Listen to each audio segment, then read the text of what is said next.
ਸਤਿ ਸ਼੍ਰੀ ਅਕਾਲ। ਤੁਸੀਂ ਜੁੜੇ ਹੋਏ ਹੋ ਪੰਜਾਬੀ ਰੇਡੀਓ USA ਦੇ ਨਾਲ ਤੇ ਮੈਂ ਹਾਂ ਪ੍ਰਵੀਨ ਸ਼ਰਮਾ ਲੈ ਕੇ ਹਾਜ਼ਰ ਹਾਂ program update Canada. Update Canada program ਦੇ ਵਿੱਚ ਕੈਨੇਡਾ ਦੇ ਵਿੱਚ ਵਾਪਰੀਆਂ ਅਹਿਮ ਤੇ ਵੱਡੀਆਂ ਖਬਰਾਂ ਬਾਰੇ ਕਰਾਂਗੇ ਚਰਚਾ। ਪਰ ਉਸ ਤੋਂ ਪਹਿਲਾਂ ਧੰਨਵਾਦ ਕਰਦੇ ਚੱਲੀਏ ਸਪਾਂਸਰਸ ਦਾ, ਖਾਲਸਾ ਇੰਸ਼ੋਰੈਂਸ ਏਜੰਸੀ ਵਾਲੇ, ਜਿਨ੍ਹਾਂ ਤੋਂ ਤੁਸੀਂ ਹਰ ਤਰ੍ਹਾਂ ਦੀ ਇੰਸ਼ੋਰੈਂਸ ਲੈ ਸਕਦੇ ਹੋ। ਇੰਸ਼ੋਰੈਂਸ ਬਾਰੇ ਪਤਾ ਕਰਨ ਲਈ ਇਹਨਾਂ ਦਾ ਨੰਬਰ ਹੈ 408 272 2500। ਟਰਕੀਅਨ ਇਮੀਗ੍ਰੇਸ਼ਨ ਲਾ ਫਰਮ ਵਾਲੇ, ਜੇ ਟਰਕੀਅਨ US ਇਮੀਗ੍ਰੇਸ਼ਨ ਬਾਬਤ ਤੁਹਾਡਾ ਕੋਈ ਸਵਾਲ ਹੈ, ਕੋਈ ਸਲਾਹ ਕਰਨੀ ਹੈ ਤਾਂ ਅਟਾਰਨੀ ਟਰਕੀਅਨਾਂ ਦੇ ਨਾਲ ਤੁਸੀਂ 415 909 0503 ਤੇ ਗੱਲ ਕਰ ਸਕਦੇ ਹੋ। ਇਸ ਤਰ੍ਹਾਂ ਮੀਰੀ ਪੀਰੀ ਸੇਵਾ ਸੁਸਾਇਟੀ ਫਰੈਜ਼ਨੋ ਤੇ ਜੱਸੀ ਗਿੱਲ ਬੇਕਰਸਫੀਲਡ ਤੋਂ।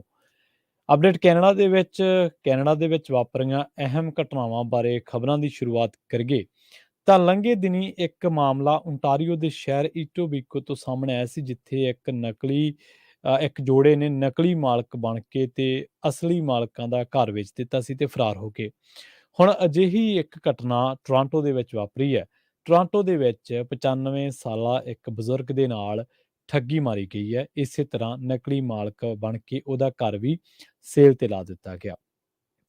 95 ਜਨਮ ਦਿਨ ਤੋਂ ਠੀਕ ਪਹਿਲਾਂ ਇੱਕ ਇਨਸਾਨ, ਟੋਰਾਂਟੋ ਦਾ ਰਹਿਣ ਵਾਲਾ ਇੱਕ ਬਜ਼ੁਰਗ ਜਿਹੜਾ ਉਹ ਹੋਮ ਕੇਅਰ ਦੇ ਵਿੱਚ ਜਾਣ ਤੋਂ ਪਹਿਲਾਂ ਆਪਣੇ ਘਰ ਨੂੰ ਸੋਚਦਾ ਕਿ ਮੈਂ ਇਹਨੂੰ ਕਿਰਾਏ ਤੇ ਦੇ ਦੇਵਾਂ।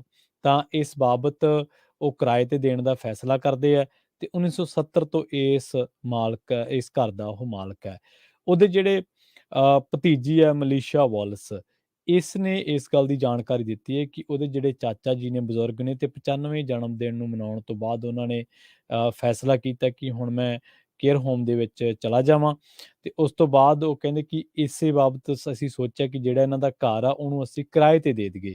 ਤਾਂ ਜਦੋਂ ਇਸ ਬਾਬਤ ਪਰਿਵਾਰ ਦਾ ਰਾਬਤਾ ਹੋਇਆ ਇੱਕ ਰਾਇਲ ਲਪੇਜ ਬ੍ਰੋਕਰੇਜ ਦੇ ਨਾਲ, ਤੇ ਉੱਥੋਂ ਉਹਨਾਂ ਨੂੰ ਦੋ ਰੀਅਲ ਅਸਟੇਟ ਏਜੰਟਾਂ ਦੀ ਜਿਹੜੀ ਆ ਉਹ ਦੱਸ ਪਈ। ਦਸੰਬਰ 2021 ਦੀ ਇਹ ਗੱਲ ਹੈ। ਤੇ ਉਹਨਾਂ ਨੇ ਕਹਿੰਦੇ ਵੀ ਅਸੀਂ ਤੁਹਾਡੀ ਮਦਦ ਕਰਾਂਗੇ। ਉਹਨਾਂ ਦਾ ਘਰ ਪੈਂਦਾ ਹੈ ਕੁਈਨ ਸਟਰੀਟ ਈਸਟ ਦੇ ਨੇੜੇ। ਤੇ ਉਸ ਤੋਂ ਬਾਅਦ ਪਰਿਵਾਰ ਨੂੰ ਪਤਾ ਲੱਗਿਆ ਕਿ ਜਿਹੜੇ ਚੁਣੇ ਗਏ ਕਿਰਾਏਦਾਰ ਹੈ, ਇਹਨਾਂ ਨੇ ਲੀਜ਼ ਅਰਜੀ ਤੇ ਜਾਲੀ ਪਛਾਣ ਦਸਤਾਵੇਜ਼ ਤੇ ਹੋਰ ਜਾਲੀ ਹਵਾਲਿਆਂ ਦੀ ਵਰਤੋਂ ਕੀਤੀ। ਤੇ ਉਸ ਤੋਂ ਬਾਅਦ ਪਰਿਵਾਰ ਨੂੰ ਪਤਾ ਲੱਗਿਆ, ਜਦੋਂ ਉਹਨਾਂ ਨੇ ਲੀਜ਼ ਸਮਝੌਤੇ ਤੇ ਦਸਤਖਤ ਕਰਤੇ, ਤਾਂ ਪਰਿਵਾਰ ਨੂੰ ਪਤਾ ਲੱਗਿਆ ਕਿ ਉਹਨਾਂ ਦੇ ਚਾਚੇ ਦਾ ਜਿਹੜਾ ਘਰ ਆ ਉਹ ਹੋਰ ਪਰਿਵਾਰ ਦੀ ਜਾਣਕਾਰੀ ਤੋਂ ਬਿਨਾਂ ਹੀ ਵਿਕਰੀ ਦੇ ਲਈ ਸੂਚੀਬੱਧ ਕਰ ਦਿੱਤਾ ਗਿਆ ਤੇ ਉਹਦੀ ਜਿਹੜੀ ਕੀਮਤ ਹੈ ਘਰ ਦੀ ਰੱਖੀ ਗਈ ਹੈ 1.29 ਮਿਲੀਅਨ, ਯਾਨੀ ਕਿ ਤਕਰੀਬਨ ਤੁਸੀਂ 2 ਮਿਲੀਅਨ ਤੋਂ ਉੱਪਰ ਇਹਦੀ ਮਾਫ ਕਰਨਾ 1 ਮਿਲੀਅਨ ਤੋਂ ਉੱਪਰ ਇਹਦੀ ਜਿਹੜੀ ਕੀਮਤ ਰੱਖੀ ਗਈ ਸੀ। ਤੇ ਇਸ ਤੋਂ ਬਾਅਦ ਜਦੋਂ ਘਰ ਇਹਨਾਂ ਨੂੰ ਪਤਾ ਲੱਗਦਾ ਤਾਂ ਇਹ ਫਿਰ ਜਿਹੜਾ ਪੁਲਿਸ ਕੋਲ ਇਹਦੀ ਮਾਮਲੇ ਦੀ ਸ਼ਿਕਾਇਤ ਕਰਦੇ ਨੇ, ਪਹੁੰਚਦੇ ਨੇ। ਪਰ ਇਹ ਜਿਹੜਾ ਪਰਿਵਾਰ ਹੈ ਉਹ ਬੜੀ ਹੈਰਾਨੀ ਦੇ ਵਿੱਚ ਹੈ ਕਿ ਇਸ ਤਰੀਕੇ ਨਾਲ ਸਾਡੇ ਨਾਲ ਇੱਕ ਠੱਗੀ ਵੱਜੀ ਹੈ। ਤੇ ਜਿਹੜੇ ਓਨਟਾਰੀਓ ਦੇ ਸ਼ਹਿਰ ਈਟੋਬੀਕੋ ਦੇ ਵਿੱਚ ਵੀ ਅਜਿਹੀ ਘਟਨਾ ਸਾਹਮਣੇ ਆਈ ਸੀ। ਉੱਥੇ ਵੀ ਇਹੀ ਹੋਇਆ ਸੀਗਾ ਕਿ ਇੱਕ ਜਿਹੜਾ ਅਸਲ ਮਾਲਕ ਹੈ ਉਹ ਜੋੜਾ ਵਿਦੇਸ਼ ਦੀ ਯਾਤਰਾ ਤੇ ਨਿਕਲ ਗਿਆ ਸੀ। ਉਸ ਤੋਂ ਬਾਅਦ ਨਕਲੀ ਮਾਲਕ ਬਣ ਕੇ ਇੱਕ ਜੋੜੇ ਨੇ ਇਸ ਘਰ ਨੂੰ ਵੇਚ ਦਿੱਤਾ ਸੀਗਾ। ਤੇ ਹੁਣ ਇਸ ਤਰ੍ਹਾਂ ਦੇ ਜਿਹੜੇ ਮਾਮਲੇ ਆ ਉਹਨਾਂ ਨੇ ਲੋਕਾਂ ਨੂੰ ਸੋਚਣ ਤੇ ਮਜਬੂਰ ਕਰ ਦਿੱਤਾ ਕਿ ਆਪਣੀ ਪ੍ਰਾਪਰਟੀ ਬਾਬਤ ਉਹ ਇੰਨੀ ਜ਼ਿਆਦਾ ਜਾਂਚ ਕਰਨ ਦੇ ਬਾਵਜੂਦ ਵੀ ਜਿਹੜੇ ਰੀਅਲ ਸਟੇਟ ਦੇ ਨਾਲ ਜੁੜੇ ਲੋਕ ਨੇ, ਕਾਰੋਬਾਰ ਕਰਦੇ ਨੇ, ਤਾਂ ਇੰਨੀ ਭਰੋਸੇਯੋਗਤਾ ਉਹਨਾਂ ਦੀ ਬਣੀ ਹੋਈ ਹੈ। ਪਰ ਬਾਵਜੂਦ ਇਸ ਦੇ ਅਜਿਹੀਆਂ ਠੱਗੀਆਂ ਕਿੱਥੇ ਕਮੀ ਹੈ, ਕਿਉਂ ਇਹ ਜਿਹੀਆਂ ਠੱਗੀਆਂ ਲੋਕਾਂ ਦੇ ਨਾਲ ਵੱਜ ਰਹੀਆਂ ਨੇ, ਇੱਕ ਸੋਚਣ ਵਾਲੀ ਗੱਲ ਹੈ। ਤਾਂ ਹੁਣ ਪੁਲਿਸ ਮਾਮਲੇ ਦੀਆਂ ਪਰਤਾਂ ਖੋਲ੍ਹਣ ਦੀ ਯਤਨ ਕਰ ਰਹੀ ਹੈ ਤੇ ਸੂਬਾਈ ਰੀਅਲ ਸਟੇਟ ਬੋਰਡਾਂ ਦੇ ਨਾਲ ਜੁੜੇ ਜਿਹੜੇ ਅਜਿਹੇ ਫਰਾਡ ਰੋਕਣ ਦੇ ਲਈ ਮਸ਼ਵਰੇ ਵੀ ਕਰਨੇ ਸ਼ੁਰੂ ਕਰ ਦਿੱਤੇ ਹੈ। ਤੇ ਪਤਾ ਲੱਗਾ ਕਿ ਇਹ ਜਿਹੜਾ ਈਟੋਬੀਕੋ ਵਾਲੀ ਘਟਨਾ ਸੀ, ਇੱਥੇ ਇੱਕ ਖਾਲੀ ਪਏ ਘਰ ਦੇ ਵਿੱਚ ਇੱਕ ਜੋੜਾ ਰਹਿਣ ਲੱਗ ਪਿਆ। ਉਹਨਾਂ ਨੇ ਦਸਤਾਵੇਜ਼ ਤਿਆਰ ਕੀਤੇ, ਜਾਲੀ ਆਈਡੀਜ਼, ਪਛਾਣ ਪੱਤਰ ਬਣਾਏ। ਉਸ ਤੋਂ ਬਾਅਦ ਇਹ ਘਰ ਵੇਚ ਕੇ ਚਲੇ ਗਏ। ਤੇ ਹੁਣ ਜਿਹੜਾ ਡੀਲਰ ਸੀ ਖਰੀਦਣ ਵਾਲਾ, ਉਹਨੇ ਵੀ ਬਿਨਾਂ ਕਿਸੇ ਅਧਿਕਾਰਤ ਪੁੱਛ ਪੜਤਾਲ ਦੇ, ਜਾਂ ਸਵਾਲ ਪੈਦਾ ਇਹ ਹੁੰਦਾ ਕਿ ਜਿਹੜਾ ਖਰੀਦਣ ਵਾਲਾ ਫਿਰ ਉਹਨੇ ਘਰ ਕਿਵੇਂ ਖਰੀਦਿਆ। ਸੋ ਹੁਣ ਜਦੋਂ ਅਸਲੀ ਮਾਲਕ ਵਾਪਸ ਆਏ ਸਨ ਤਾਂ ਉਹ ਘਰ ਨੂੰ ਕਿਸੇ ਨੂੰ ਹੋਰ ਨੂੰ ਘਰ ਦੇ ਵਿੱਚ ਦੇਖ ਕੇ ਹੈਰਾਨ ਹੋਏ। ਪੁਲਿਸ ਇਸ ਪੁੱਛ ਪੜਤਾਲ ਦੇ ਵਿੱਚ ਲੱਗੀ ਹੋਈ ਹੈ ਤੇ ਠੱਗੀ ਦੇ ਭੇਤ ਬਾਰੇ ਪਤਾ ਲੱਗਾ ਸੀ। ਠੀਕ ਇਸੇ ਤਰ੍ਹਾਂ ਦੀ ਠੱਗੀ ਇੱਕ 95 ਸਾਲਾ ਬਜ਼ੁਰਗ ਦੇ ਨਾਲ ਵੀ ਟੋਰਾਂਟੋ ਦੇ ਵਿੱਚ ਵਾਪਰੀ ਹੈ। ਕੱਲ ਹੀ ਆਪਾਂ ਖਬਰ ਸਾਂਝੀ ਕਰਕੇ ਹਟੇ ਹਾਂ, ਜਿੱਥੇ ਇੱਕ ਟੀਨਏਜ ਕੁੜੀਆਂ ਦੇ ਗਰੁੱਪ ਨੇ ਇੱਕ 59 ਸਾਲਾ ਬੰਦੇ ਉੱਤੇ ਹਮਲਾ ਕਰ ਦਿੱਤਾ ਸੀ। ਤੇ ਹੁਣ ਟੋਰਾਂਟੋ ਦੇ ਵਿੱਚ ਪਿਛਲੇ ਮਹੀਨੇ ਕਈ ਸਬਵੇ ਸਟੇਸ਼ਨਸ ਉੱਤੇ ਕਥਿਤ ਲੋਕਾਂ ਦੇ ਨਾਲ ਇਹੋ ਜਿਹੀਆਂ ਵਾਰਦਾਤਾਂ ਵਾਪਰੀਆਂ। ਤੇ 10 ਟੀਨੇਜਰ ਕੁੜੀਆਂ ਦੇ ਗਰੁੱਪ ਦੀ ਹੁਣ ਟੋਰਾਂਟੋ ਪੁਲਿਸ ਵੱਲੋਂ ਭਾਲ ਕੀਤੀ ਜਾ ਰਹੀ ਹੈ।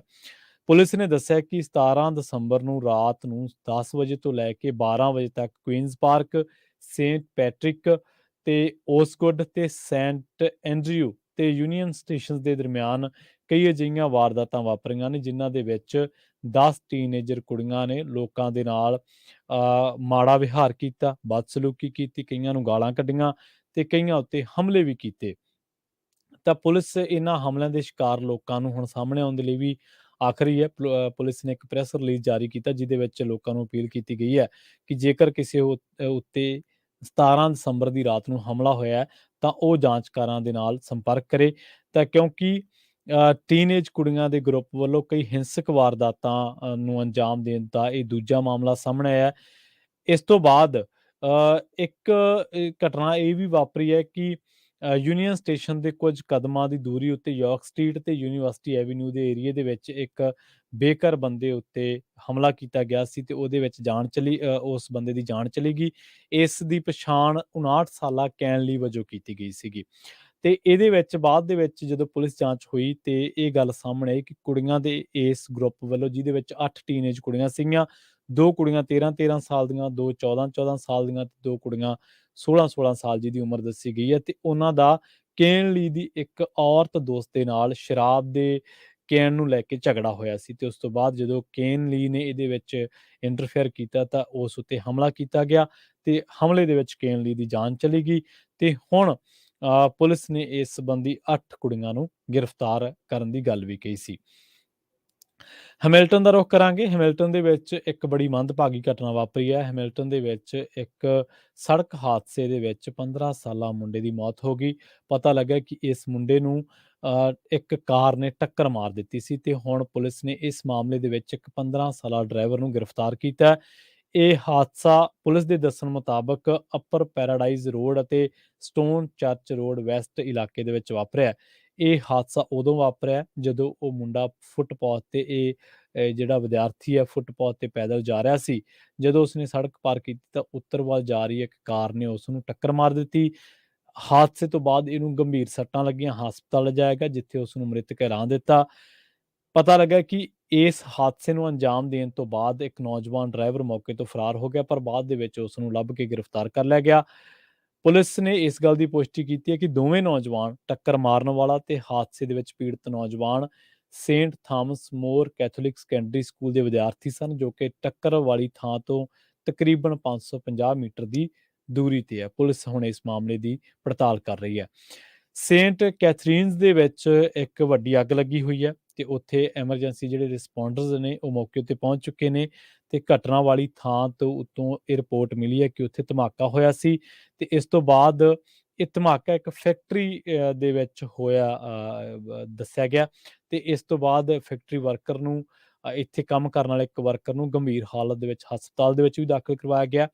ਤੇ ਨਾਇਗਰਾ ਰੀਜਨਲ ਪੁਲਿਸ ਦੇ ਦੱਸਣ ਮੁਤਾਬਕ ਸੀਵੇ ਹਾਲੇਜ ਅਤੇ ਕੀਫਰ ਰੋਡਸ ਤੇ ਸਥਿਤ ਜਿਹੜੀ ਸੈਂਟ ਕੈਥਰੀਨਸ ਦੇ ਉੱਤਰੀ ਸਿਰੇ ਉੱਤੇ ਧਮਾਕਾ ਹੋਣ ਦੀਆਂ ਖਬਰਾਂ ਮਿਲੀਆਂ ਨੇ ਤੇ ਪੁਲਿਸ ਨੂੰ 911 ਤੇ ਕਾਲ ਕਰਕੇ ਸੱਦਿਆ ਗਿਆ ਸੀਗਾ। ਨਾਇਗਰਾ ਪੁਲਿਸ ਵੱਲੋਂ ਦਿੱਤੀ ਗਈ ਜਾਣਕਾਰੀ ਦੇ ਮੁਤਾਬਕ ਉਸ ਤੋਂ ਬਾਅਦ ਫਿਰ ਪਤਾ ਲੱਗਿਆ ਸੀਗਾ ਕਿ ਉੱਥੇ ਅੱਗ ਲੱਗੀ ਹੋਈ ਹੈ ਤੇ ਪੁਲਿਸ ਨੇ ਇਸ ਇਲਾਕੇ ਨੂੰ ਜਾਣ ਵਾਲੇ ਕਈ ਸੜਕਾਂ ਜਿਹੜੀਆਂ ਨੇ ਬੰਦ ਕੀਤੀਆਂ ਨੇ ਤੇ ਅੱਗ ਤੇ ਕਾਬੂ ਪਾਉਣ ਦੇ ਲਈ ਜਿਹੜੀ ਮੁਸ਼ੱਕਤ ਆ ਉਹ ਕੀਤੀ ਜਾ ਰਹੀ ਹੈ ਤੇ ਲੋਕਾਂ ਨੂੰ, ਇਸ ਇਲਾਕੇ ਦੇ ਵਿੱਚ ਰਹਿਣ ਵਾਲੇ ਲੋਕਾਂ ਨੂੰ ਕਿਹਾ ਗਿਆ ਕਿ ਤੁਸੀਂ ਧੂਏ ਤੇ ਅੱਗ ਤੋਂ ਆਪਣਾ ਬਚਾਅ ਰੱਖੋ। ਲੰਘੇ ਦਿਨੀ BC ਦੇ ਵਿੱਚ ਇੱਕ ਪੁਲਿਸ ਅਫਸਰ ਦੀ ਮੌਤ ਹੋ ਗਈ ਹੈ। ਇਹ ਇੱਕ ਐਵਲਾਂਚ ਬਰਫ਼ ਖਿਸਕਣ ਦੀ ਘਟਨਾ ਦੇ ਵਿੱਚ ਇੱਕ ਅਫਸਰ ਦੀ ਜਾਨ ਚਲੀ ਗਈ ਤੇ ਇੱਕ ਅਫਸਰ ਗੰਭੀਰ ਰੂਪ ਦੇ ਵਿੱਚ ਜ਼ਖਮੀ ਹੋਇਆ। ਘਟਨਾ BC ਦੇ ਵਿੱਚ ਨੈਲਸਨ ਇਲਾਕੇ ਦੇ ਵਿੱਚ ਵਾਪਰੀ ਹੈ ਤੇ ਇਸ ਦੇ ਬਾਬਤ ਨੈਲਸਨ ਦੀ ਮੇਅਰ ਨੇ ਜੈਨਿਸ ਮੋਰਿਸਨ ਤੇ ਪੁਲਿਸ ਮੁਖੀ ਡੋਨਾਵਨ ਫਿਸ਼ਰ ਨੇ ਦੱਸਿਆ ਕਿ ਘਟਨਾ ਦੇ ਵਿੱਚ 43 ਸਾਲਾ ਅਫਸਰ ਵੇਡ ਟਿਟਮੋਰ ਦੀ ਜਾਨ ਚਲੀ ਗਈ ਹੈ। ਉਹਨਾਂ ਦੱਸਿਆ ਕਿ ਘਟਨਾ ਤੋਂ ਬਾਅਦ ਪੂਰੇ ਇਲਾਕੇ ਦੇ ਵਿੱਚ ਸੋਗ ਦੀ ਲਹਿਰ ਹੈ। ਇਹ ਘਟਨਾ ਸ਼ਹਿਰ ਤੋਂ ਕਰੀਬ 70 ਕਿਲੋਮੀਟਰ ਦੂਰ ਕਾਸਲੋ ਦੇ ਇਲਾਕੇ ਦੇ ਵਿੱਚ ਵਾਪਰੀ ਹੈ। ਦੋਵੇਂ ਅਫਸਰ ਇਸ ਦੁਖਦਾਈ ਘਟਨਾ ਦਾ ਸ਼ਿਕਾਰ ਹੋਏ ਨੇ।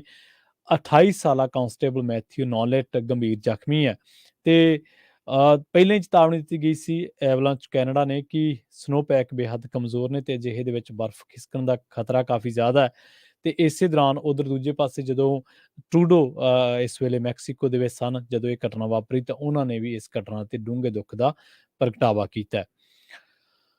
ਏਅਰ ਕੈਨੇਡਾ ਅਤੇ ਵੈਸਟ ਜੈਟ ਦੀ ਗੱਲ ਕਰਾਂਗੇ। ਉਹਨਾਂ ਨੇ ਟਰੈਵਲਰਸ ਨੂੰ ਅਮਰੀਕਾ ਜਾਣ ਅਤੇ ਉੱਥੋਂ ਆਉਣ ਦੇ ਲਈ ਏਅਰਪੋਰਟ ਰਵਾਨਾ ਹੋਣ ਤੋਂ ਪਹਿਲਾਂ ਆਪਣੀਆਂ ਫਲਾਈਟਸ ਦੀ ਸਥਿਤੀ ਜਾਂਚਣ ਦੇ ਲਈ ਗੱਲ ਕਹੀ ਹੈ।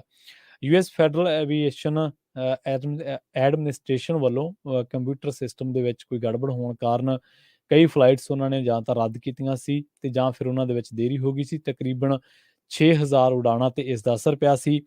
ਹੁਣ ਵੈਸਟ ਜੈਟ ਨੇ ਆਖਿਆ ਕਿ ਕੰਪਿਊਟਰ ਦੀ ਇਸ ਗੜਬੜੀ ਕਰਕੇ ਉਹਨਾਂ ਦੀਆਂ 6 ਉਡਾਣਾਂ ਦੇ ਵਿੱਚ ਦੇਰੀ ਹੋ ਗਈ ਹੈ, ਪਰ ਕੋਈ ਉਡਾਣ ਰੱਦ ਨਹੀਂ ਕੀਤੀ ਗਈ, ਜਦਕਿ ਏਅਰ ਕੈਨੇਡਾ ਦਾ ਕਹਿਣਾ ਹੈ ਕਿ ਇਸ ਗੜਬੜੀ ਕਰਕੇ ਉਹਨਾਂ ਦੇ ਕੰਮਕਾਜ ਤੇ ਵੀ ਅਸਰ ਪਿਆ, ਕਿਉਂਕਿ ਇਹ ਗੜਬੜੀ notice to air mission system, ਜਿਹਨੂੰ ਅਸੀਂ ਨੋਟੈਮ ਵੀ ਕਹਿ ਦਿੰਦੇ ਹਾਂ, ਉਹਦੇ ਵਿੱਚ ਖਰਾਬੀ ਆਉਣ ਕਰਕੇ ਹੋਈ ਸੀ ਤੇ 6000 ਉਡਾਣਾਂ ਤੇ ਇਸ ਦਾ ਅਸਰ ਪਿਆ ਸੀ। ਇਸੇ ਕਰਕੇ ਕੈਨੇਡਾ ਦੇ NOATA ਜਿਹੜਾ ਨੋਟੈਮ ਆ ਉਹਦੇ ਵਿੱਚ ਵੀ ਗੜਬੜੀ ਹੋ ਗਈ ਸੀ। ਹੁਣ ਨਵ ਕੈਨੇਡਾ ਦੀ ਜਿਹੜੀ ਮੈਨੇਜਰ ਹੈ, manager of government and media relations, Vanessa Adams, ਉਹਨਾਂ ਨੇ ਵੀ ਇਹ ਗੱਲ ਕਹੀ ਹੈ ਕਿ ਅਸੀਂ ਗੜਬੜੀ ਦੀ ਜੜ ਲੱਭਣ ਦੇ ਲਈ ਹਲੇ ਮਸ਼ੱਕਤ ਕਰ ਰਹੇ ਹਾਂ।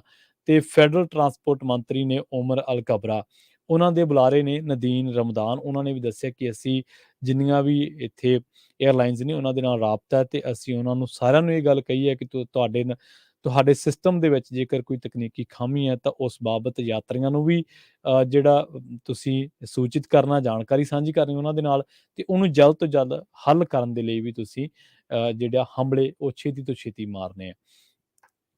ਪੈਂਡੇਮਿਕ ਦੇ ਦੌਰਾਨ ਫੈਡਰਲ ਸਰਕਾਰ ਦੇ ਹੈਂਡ ਸੈਨੀਟਾਈਜ਼ਰਸ ਨੂੰ ਨਸ਼ਟ ਕਰਨ ਦੇ ਲਈ ਸੂਬਾ ਸਰਕਾਰਾਂ ਦੇ ਲੱਖਾਂ ਡਾਲਰ ਖਰਚ ਹੋ ਰਹੇ ਆ। ਕੈਨੇਡਾ ਦੇ ਵਿੱਚ ਕੁਝ ਸੂਬਿਆਂ ਦੇ ਲਈ ਵਾਧੂ ਹੈਂਡ ਸੈਨੀਟਾਈਜ਼ਰ ਮਹਿੰਗੀ ਡੀਲ ਸਾਬਤ ਹੋ ਰਹੇ ਨੇ।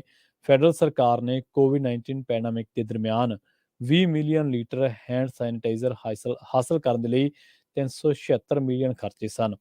ਇਸ ਹੈਂਡ ਸੈਨੀਟਾਈਜ਼ਰ ਵੱਖੋ ਵੱਖਰੇ ਸੂਬਿਆਂ ਤੱਕ ਪਹੁੰਚਾਏ ਗਏ ਸਨ। ਸਸਕੈਚੁਅਨ ਦਾ ਕਹਿਣਾ ਹੈ ਕਿ ਸੂਬੇ ਨੂੰ ਹੁਣ 3,50,000 ਲੀਟਰ ਐਕਸਪਾਇਰ ਹੋ ਚੁੱਕੇ ਸੈਨੀਟਾਈਜ਼ਰ ਨੂੰ ਡਿਸਪੋਜ਼ ਕਰਨ ਦੇ ਲਈ ਤਕਰੀਬਨ $1 ਲੱਖ ਖਰਚਣੇ ਪੈਣਗੇ।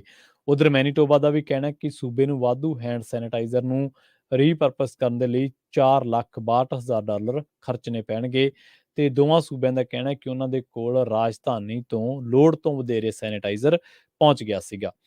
ਇਸ ਦੇ ਨਾਲ ਹੀ ਪ੍ਰੋਗਰਾਮ ਅਪਡੇਟ ਕੈਨੇਡਾ ਨੂੰ ਆਪਾਂ ਇੱਥੇ ਸਮਾਪਤ ਕਰਦੇ ਹਾਂ। ਸਮਾਂ ਇਜਾਜ਼ਤ ਨਹੀਂ ਦਿੰਦਾ। ਜੁੜੇ ਰਹੋ ਪੰਜਾਬੀ ਰੇਡੀਓ USA ਦੇ ਨਾਲ ਤੇ ਆਖਿਰ ਦੇ ਵਿੱਚ ਇੱਕ ਵਾਰ ਫਿਰ ਤੋਂ ਤੁਹਾਨੂੰ ਸਭ ਨੂੰ ਪਿਆਰ ਸਤਿਕਾਰ ਸਹਿਤ ਸਤਿ ਸ਼੍ਰੀ ਅਕਾਲ।